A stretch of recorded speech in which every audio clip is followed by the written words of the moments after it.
Fyodor Mixayloviç Dostoyevski. İdiot. Bakı Şərq-Qərb Nəşriyyatı 2006. Tərcümə edəni Hüseyn Şərif. Dostoyevskinin ən lirik əsəri.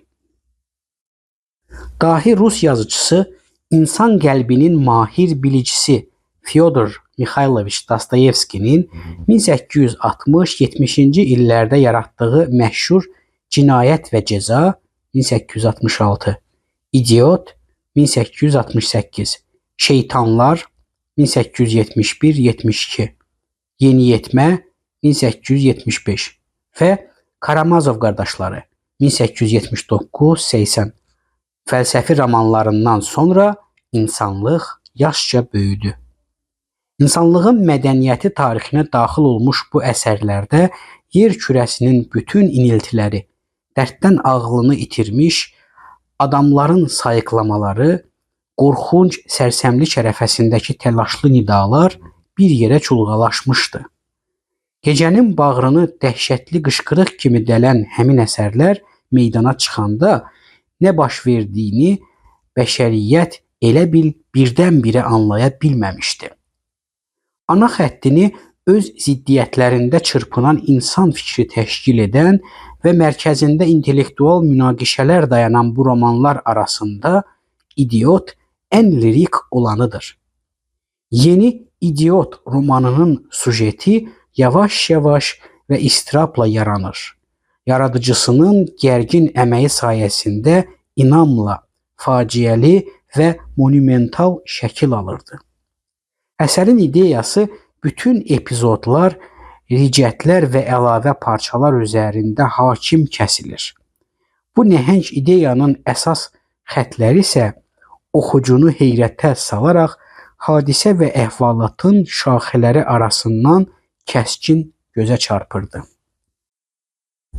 Yoxsullaşmış knyaz nəslinin nümayəndəsi Lev Nikolayeviç Mışkinin yaşamaq üçün heç bir vəsaiti yoxdur.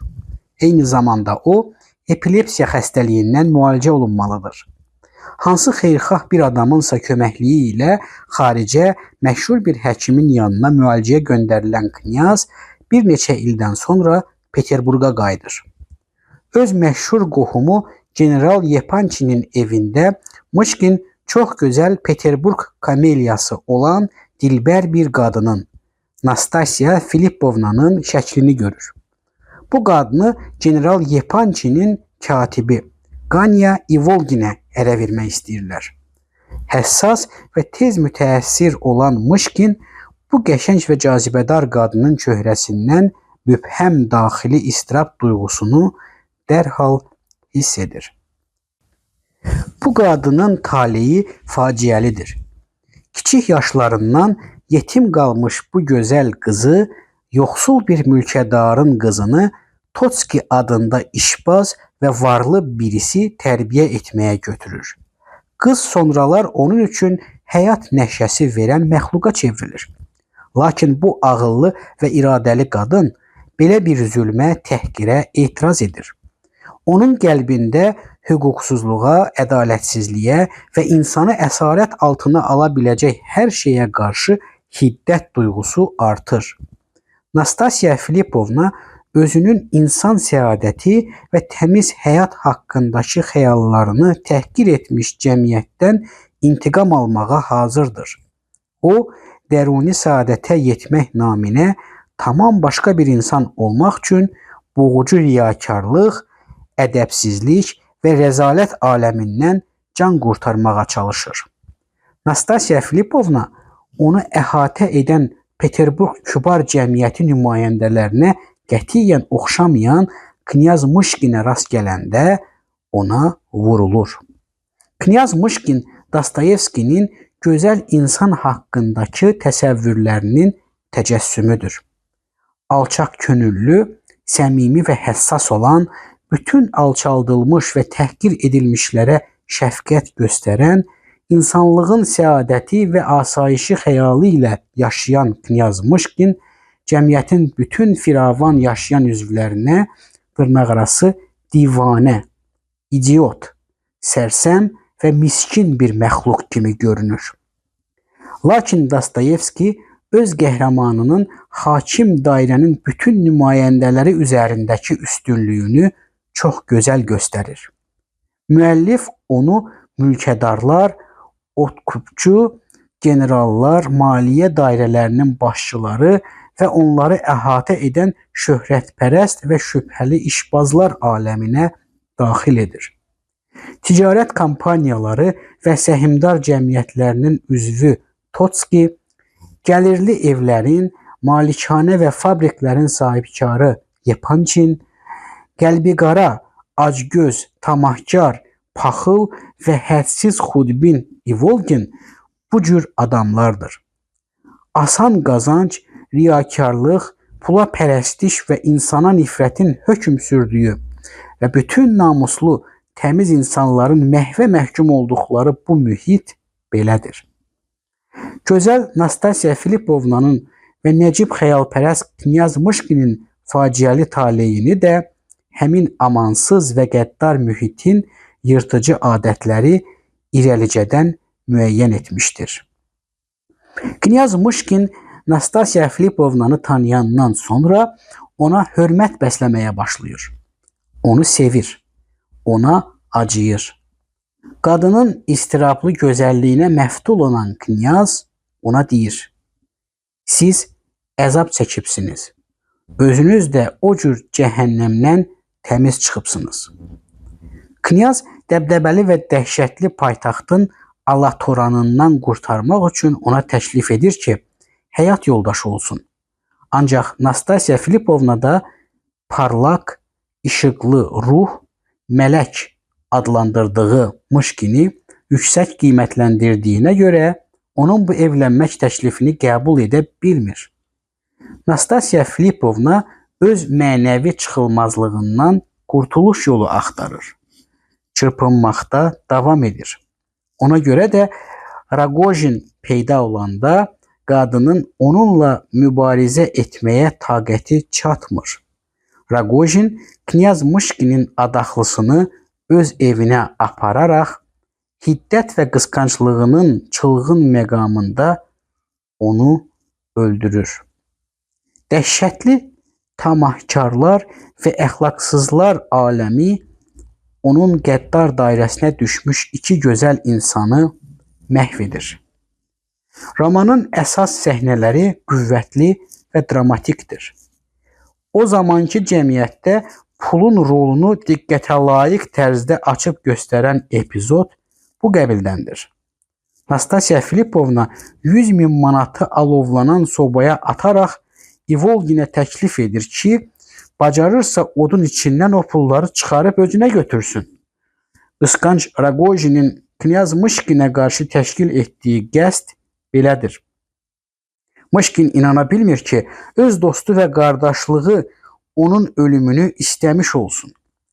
Nastasya Filipovnanın Aglaya ilə görüşü və onların gözəl insan uğrundakı təkbətək vuruşması bu qəbildəndir. Bu vuruş qələbəni Həlim Knyazın öz məhəbbət və şəfqətini vermiş olduğu bədbəxt qadına qazandırır. Romana həqiqi faciə səciyyəsi verən epiloq da bu qəbildəndir. Bütün bu fraqmentlərdə vicdanımızın dahi realisti Dostoyevskinin dərin psixoloq və misilsiz lirik kimi yüksək sənətkarlığı təzahür etmişdir. Knyaz Mışkin öz məhəbbəti, mehribanlığı, rəhimdilliyi, altruizmi ilə müəllifin nəzərdə tutmuş olduğu ideal insan tipini təmsil edir. Lakin qızıla pərəstişkarlıq aləmində o da ümumi istirab, ümidsizlik, məhv olma qanununa tabedir. Dostoyevski yüngül qazanc, şəhvətpərəstlik və cinayətkarlıq səltənətində mənəvi gözəlliyin taleyi haqqındakı fikrini beləcə dərin poetik simvolla ifadə edir. Dostoyevskinin öz qəhrəmanı ilə müqayisə etdiyi dünya ədəbiyyatı tiplərindən Mışkinə ən yaxın olanı Cervantesin yaratdığı qəmli cəngavər obrazı, Don Kixotdur. Don Kixot həqiqətən dünya ədəbiyyatında ən təmiz mənəviyyatdır. Qarşımızda cəngavər romanlarını oxumaqdan dərrakəsini itirmiş və özünü amansız, qəddar, feodal özbaşınalığı mühitində bütün əsarət altında olanları və məzlumları xilas etmək uğrunda mübarizə aparmalı olan səyahətçi cəngavər təsəvvür edən xırda, yoxsullaşmış zadəgan, kasıb kənd hidalqosu surəti canlanır. Ülvi insanpərvər və mənəvi gözəllik sərrafı olan bu adam özünün gözəl xanım Dulsineyə təmiz məhəbbəti naminə ədalət və ümumun səadətinin təntənəsi uğrunda mübarizə aparır. Don Kixot surəti qaba gerçəklikdən sadəlövhcəsinə ayrılmağına görə gülməli görünə bilər. Lakin o, özünün yüksək həqiqətə doğru can atan əxlaqi qayəsinə görə faciəlidir. Victor Hugo düzgün olaraq qeyd edirdi ki, Cervantes qəlbinin dərinliklərində Don Kixotun tərəfdarıdır. Bu bədii surət Dostoyevskini də cəlb etmişdi. Ədib bir müddət sonra yazırdı. Bütün dünyada bu əsərdən dərin və qüvvətli bir əsər yoxdur. Bu hələlik insan fikrinin son və ən böyük sözüdür. Bu insanın ifadə edə biləcəyi ən acı kinayədir. Bu, stat, insan dühasının yaratdığı bütün əsərlər içərisində ən böyük və ən kədərli kitabdır. Statın sonu. Dostoyevski Don Kixot faciəsinə dərin xarakteristika verir. Bu qəhrəman öz xəyallarının məhv olmasına dözə bilməyərək inkarçı və satirik olan sağlam düşüncəli dəllək Karasko tərəfindən məğlub ediləndə sakitcə, qəmgün təbəssümlə ölür.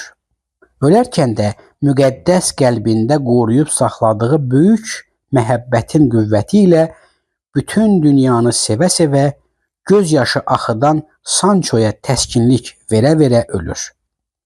Eyni zamanda anlayır ki, daha bu dünyada onluq bir iş qalmayıb. Knyaz Mışkin surəti də əsas etibarilə belə qurulubdur. Çox gözəl və bədbəxt bir qadına hədsiz məhəbbət duyğusu ilə vurulan qədim nəslin son nümayəndəsi, yarıdilənçi kökündə olan bu xəstə adam onu dünyanın bəlasından qoruya bilmir. Dostoyevski qəhrəmanının daha artıq canlı və həyati olması üçün ona naxoşluğu, zahiri görünüşü və əxlaq fəlsəfəsindən gələn bir sıra avtobiografik əlamətlər vermək qərarına gəlmişdi. İdiotun genealogiyası da Dostoyevskilərin ailə xronikasını olduqca dəqiq əks etdirir. Məlum olduğu üzrə Lev Nikolayeviç Mışkin qədim və tamamilə yoxsullaşmış olan knyaz nəslinin son və yeganə nümayəndəsidir. Tənəzzül etmələri çar hökumətini təşvişə salmış bu zadəganlar Dostoyevskinin də dərin diqqətini cəlb edirdi. Onun sevimli qəhrəmanı olan yoxsul epileptik knyaz Mışkin də belə bir mühitdən çıxmışdı. Doğrudur ki, onun atası ölümə məhkum nəsildən ayrılmağa, xilas olmağa çalışmış və hətta yunkerlikdən piyada hissəsi podporuçki rütbəsinə yüksələ bilmişdi. Lakin bundan artıq yüksələ bilməyib, hərbi hospitalda məhkəmə məsuliyyətinə cəlb olunmuş vəziyyətdə ölmüşdü. Knyaz ana tərəfdən xırda tacir zümrəsinə mənsub idi. Onun anası iflaza uğrayıb ölmüş 3-cü Gildiya Moskva tacirinin, yəni əslində Meşşan qızı idi. Lakin Knyaz Mışkinin başqa uzaq tacir qohumları ictimai cəhətdən dirçəlmək imkanına malik idilər. Onun babasının böyük qardaşı ən varlı tacir idi. Bu tacirin bütün kapitalı qəflətən nəslin bu son nümayəndəsinin əlinə keçir. Həmən kapital əlində yoxsul bir bağlaması olan bu yazıq gənc üçün qeyri-məhdud imkanlar açırdı. Dostoyevski Mışkini mənəvi həyatın zirvələrinə yaxınlaşdırırdı. Knyaz Peterburqun səhmdarlar kampaniyaları əmanətçiləri, təmtəraqlı zabitlərlə şübhəli işbazlar və günahkarlar arasında təmiz bir dindar kimi görünməyə başlayır. Onu idiot hesab edirlər. Lakin Aglayanın dediyi kimi Nəcib sadədilliyi və hədsiz etimad göstərməsi baxımından onun kimi bir insan yoxdur.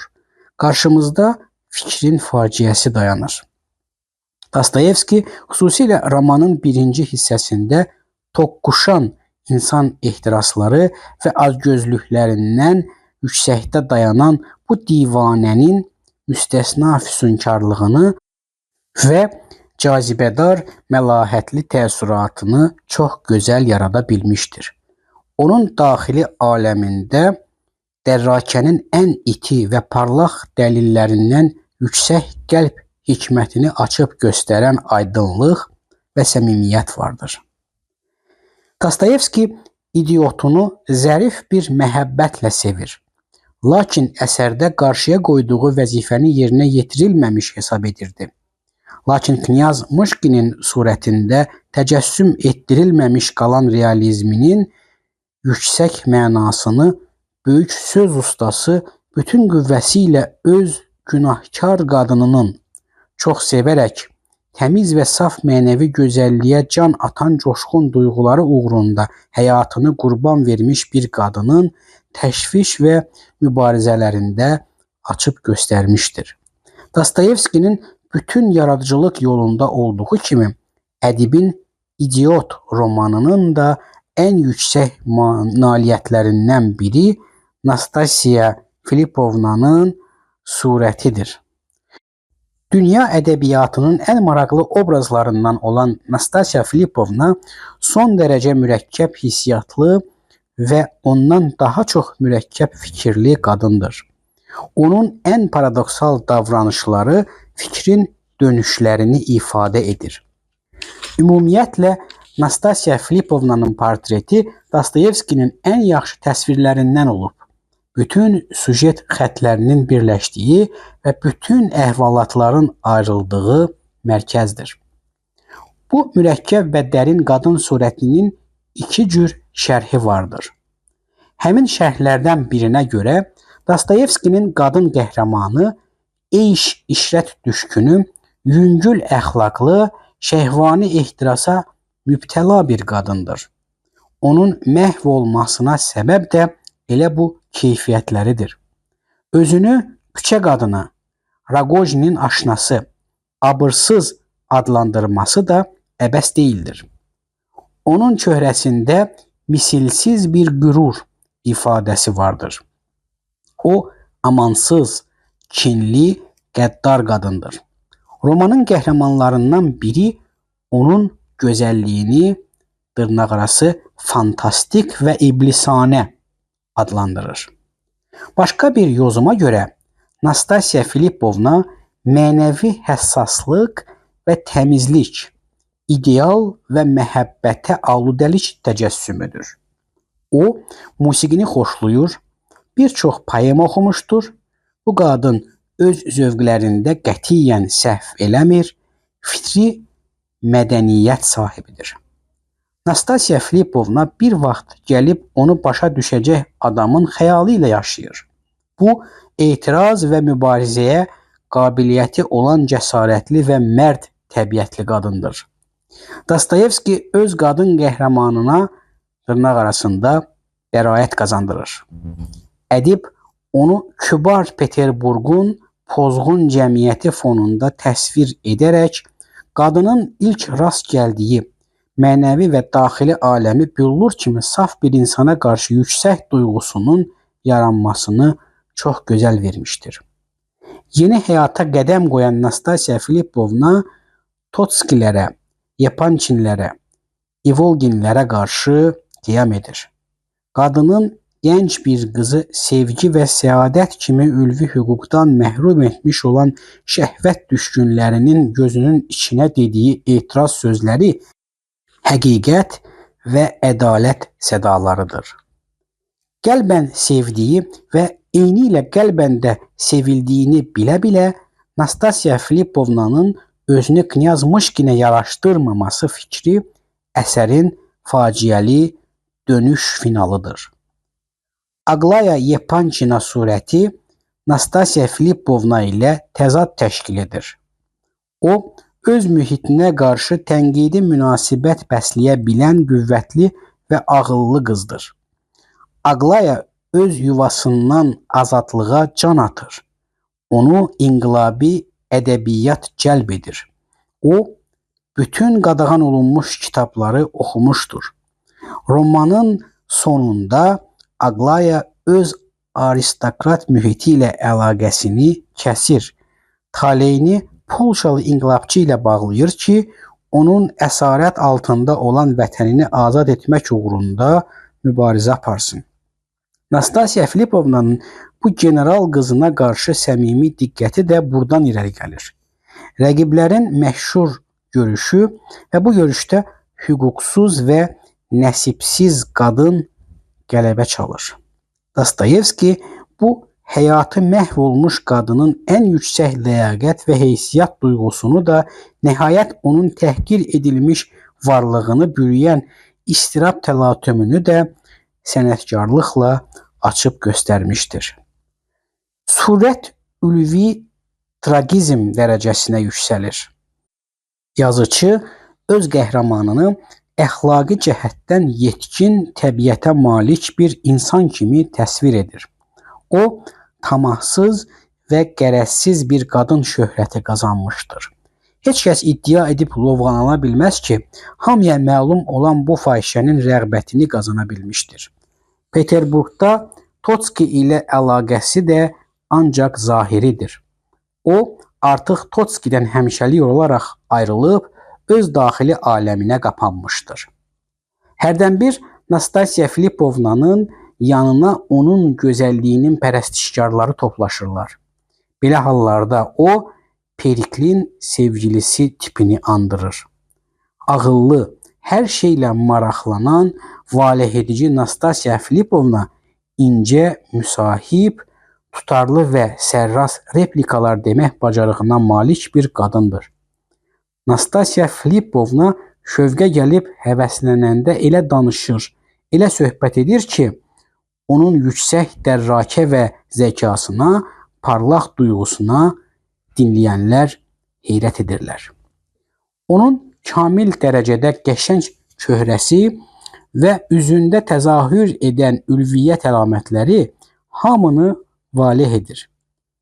Adelaida coşğunluqla deyir: Bu cür gözəllik qüvvədir. Belə gözəlliklə bütün dünyanı çevirmək olar. Onun görkəmindəki məğrur kamilliyi bütünlüklə daxili istirab bürümüşdür. Adama elə gələr ki, o dəli olmaq ərəfəsindədir. Onun şəkli Mışkində dərin şəfqət duyğusu və mehribanlıq, xeyirxahlıq fikri oyadır. Bu mehribanlığı onu bu çılğın təbiətli qadını xilas edə bilərdi. Nastasya Filipovnanın cazibədar çöhrəsi onun qəlbində təşviş və dəhşət duyğusu da oyadır. Bu, Apollon sifətində mövcud olan müthiş bir əlamət əks etdirən məlahətli çöhrə onda həm də qorxu hissi yaradırdı. Lakin o, yüksək fədakarlıq, səmimiyyət və özünü qurban vermək kimi keyfiyyətlərə malik bir qadındır. Romanın ən yaxşı səhnələrindən birində gecə yarısı Yepançinlərin yaylağı yanındakı Pavlovskda baş qəhrəmanların görüşü vaxtı o məhz bu cür edir. Nastasya Filipovna belə hesab edir ki, Totskinin aşnası bu saf və təmiz surəti ləkələndirməməlidir. Bu mümkün deyil. Bu cür fikir və düşüncə onu duvaq altından Ragojinin yanına qaçıb onun əli ilə indirilən ölümcül zərbə altına girməyə məcbur edir. Raqojin surəti də romançı tərəfindən yüksək bədii səviyyədə təsvir edilmişdir. Onun daxili aləmində iztirab dərəcəsinə varan nə isə ehtiraslı bir qüvvə hökm sürür. Son dərəcə asanlıqla ağrı və əzaba çevrilən instinktlərin bu sərbəst çılğınlığını açıb göstərmək üçün Dostoyevski səmimi asanlıqla alovlanan həvəs, şövq və coşğunluqların bütün ibtidai təravəti təzahür edən sadə təbiətə malik bir şəxs seçmişdir. Parfiyon az savadlıdır, heç nə oxumayıb, heç Puşkinin adını da eşitməyib. O, qara cəmaat sayağı sözləri lorulaşdırır. Onun geyimində heç bir zövq və səliqə gözə çarpmır. Qırmızı qalstuk bağlayıb, bahalı sancaq taxır. Çirkli barmağına iri və ağır brilyant üzük keçirir. Mədəniyyət bu kürklü milyonçunun heç yanından da ötməmişdir. Onun ailəsi şübhəli təriqət cərəyanlarına yaxındır. Atası gözdən pərdə asmaq üçün qanuna riayət edir. Lakin əslində təriqətçilərə meyl göstərirdi. Rahibə xalası da köhnə təriqətçilərin mərkəzi Pskovda yaşayırdı. Möhkəm və güclü tacir Raqojinlər nəsli Avropalaşan məişət yeniliklərindən, rəngli jiletlər geyən, saçları qısa vurulub, bəzənmiş böyük tacirlərdən uzaqdır. Bu nəsil xalq ənənələri ilə möhkəm bağlıdır. Dostoyevski bu səxavətli və cəsur təbiətli milli surəti çox sevdiyi Şekspir qəhrəmanı Otello səpkisində vermişdir. Raqojinin zahiri görkəmi də səciyyəvidir. Onun saçları qara və qıvrımdır. Burnu yastı və enli, almacıq sümükləri qabarıqdır. Sifətinin aşağı hissəsi qabadır. Gözləri qığılcım saçır. Müəllif onu bir neçə dəfə qarayanız, qara saçlı, qaşqabaqlı adlandırır. Parfiyonun zahiri görünüşünün Venesiya mavrı tipinə yaxın olması təsadüfi deyildir. O da öz ehtiras və nifrətinə görə müstəsna şəxsiyyətdir. Raqojin Nastasya Filipovnanın Mışkinə qarşı duyğusunun dərinliyini başa düşərək knyazı öldürmək qərarına gəlir. Lakin knyazın xasiyyətindəki cazibədarlıq təbiətən nəcib qəlbə malik Raqojini məftun edir. O, bütün varlığı ilə mübarizə aparır. Cinayətkar niyyətindən də əl çəkməyə hazırdır. Bunun üçün Raqojin Mışkinlə qardaşlıq olur. Xalq ayini üzrə xaçlarını dəyişdirirlər. Özü də qoca anasından xahiş edir ki, onun rəqibinə öz doğma oğlu kimi xeyir-dua versin. O nəzərdə tutduğu cinayətkarlığa qardaş qətli səciyyəsi, ən dəhşətli günahlardan biri xarakterini vermək istəyir. Beləliklə də onun qeyri-mümkün olmasına çalışır. Bütün bunlar qədim faciə katarisi kimi sadə və əzəmətlidir. Qəhrəmancasına qurban vermək pafosu Raqojinə sirayət edir. O, özünü ən ağır əzaba məruz qoyaraq, boğulub titrəyə-titrəyə uçurumun kənarında özünü saxlamaq üçün misilsiz qüvvə sərf edir. Bir halda ki, qismət belədir, al onu, sənindir, güzəşt edirəm. Bu qurban onun qüvvəsi fövqündədir.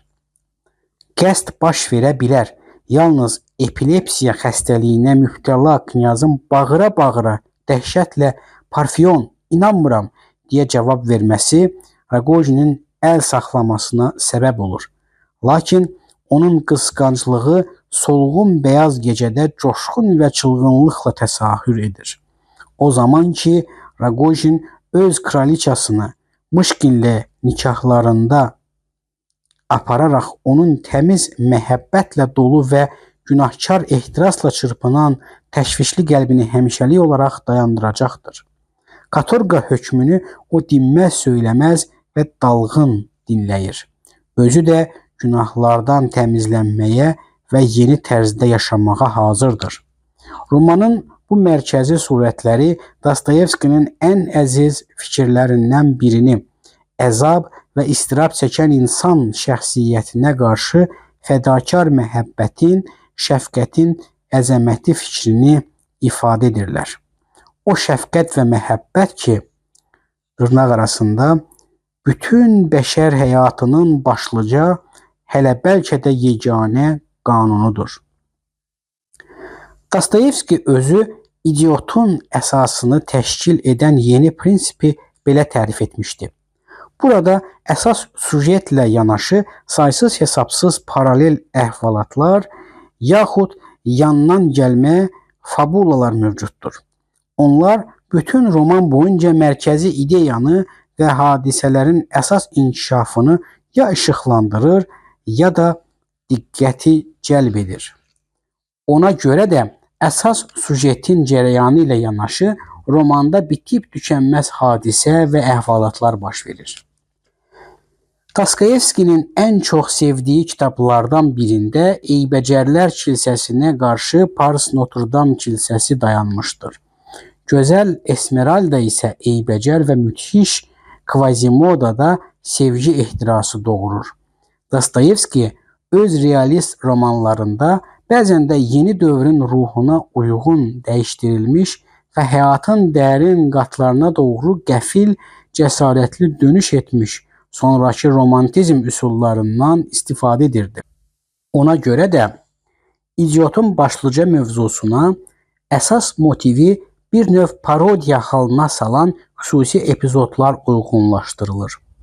Lebedevin Grafinya du Barry haqqındakı rabitəsiz hekayəti Mışkinin ölümə məhkum edilmişin son günü haqda təsirli düşüncələrini tamamlayır. Holbein'in Çarmıxdan çıxarma əsəri haqqında İppolitin qeydi Mışkinlə Nastasya Filipovnanın elə həmən şəkildən aldıqları təəssüratın bir növ kinayəli şərhidir. Bütün bunlar romanın əsas mövzusu üçün bir sıra uyğunluqlar, paralellər yaxud süjet qafiyələri yaradır və leytmotivlər əmələ gətirir. Dostoyevski burada öz sevimli konklav üsulunu tətbiq etmişdir. Birinci hissənin zirvəsi Nastasya Filipovna anadan olan gündür.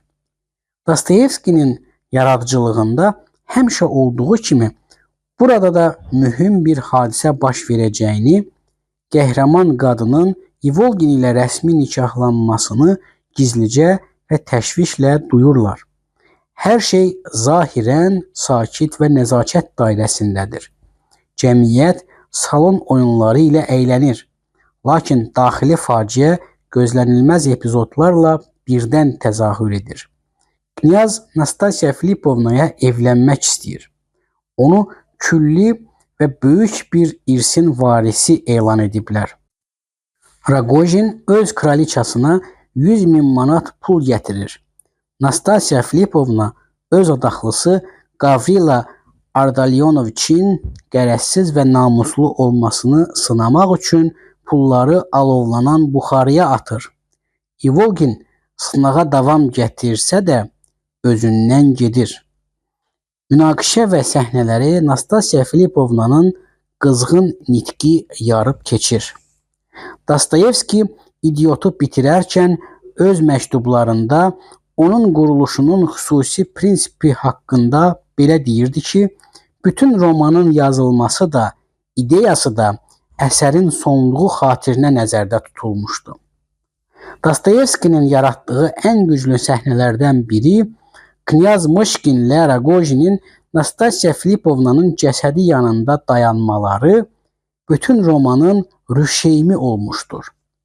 Qəhrəman qadının məhvi iki rəqibin, iki qardaşlığın sevdikləri qadının meyti başında qarşılıqlı şəfqəti onların ikisinə də katorqaya yaxud dəlixanaya düşmək kimi ümidsiz bir çıxış yolu vəd edən şəfqət rəhimsiz dövrün məhvə məruz qoyduğu gözəl insan haqqında roman belə bir faciəli sonluqdan yaranmışdır.